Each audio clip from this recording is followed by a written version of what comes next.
We expect that the terminal rate 1.5% will be reached in the mid-2027. So this is still a long way forward. And as you just mentioned that, this is a very slow process. Then this is much slower than any other central bank's rate hike. But this is partly because that what we are experiencing in Japan is a bit different from what is happening in the other economies. In the other central banks raise the policy rate when they find that the inflation overshoot, at least the risk of the very high inflation, and they need to beat it.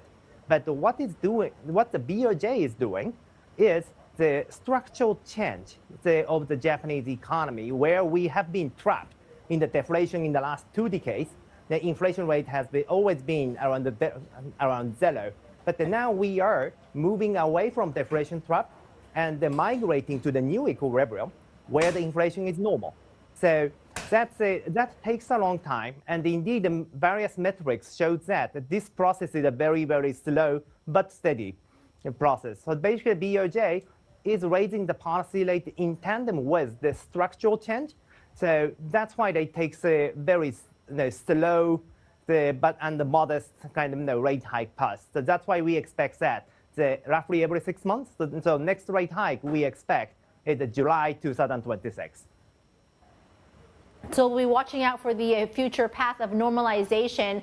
You bring up inflation, and we got the reading today. Core at 3%. Inflation benchmark also at 3%. This is above the target rate of 2%.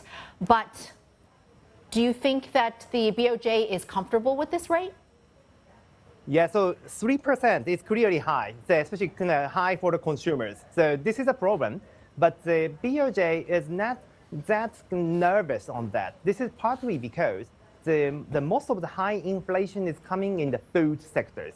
And we know that those kind of food prices are quite vulnerable and sometimes high because of the weather factors.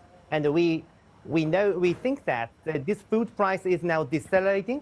And in 2026, the inflation rate will go back to somewhere around 2%. And the BOJ is also expecting something similar. And basically that, this 3% is basically headline figures.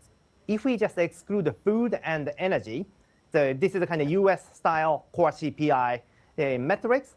Actually, in the last 1 year, the Japanese those global core metric, the CPI, is just hovering just below 2%, just a flattish kind of trend. So basically, in other metrics of the CPI, shows that the Japanese inflation is very stable at just below the 2%. So this gives that we don't have to worry too much about inflation at this moment.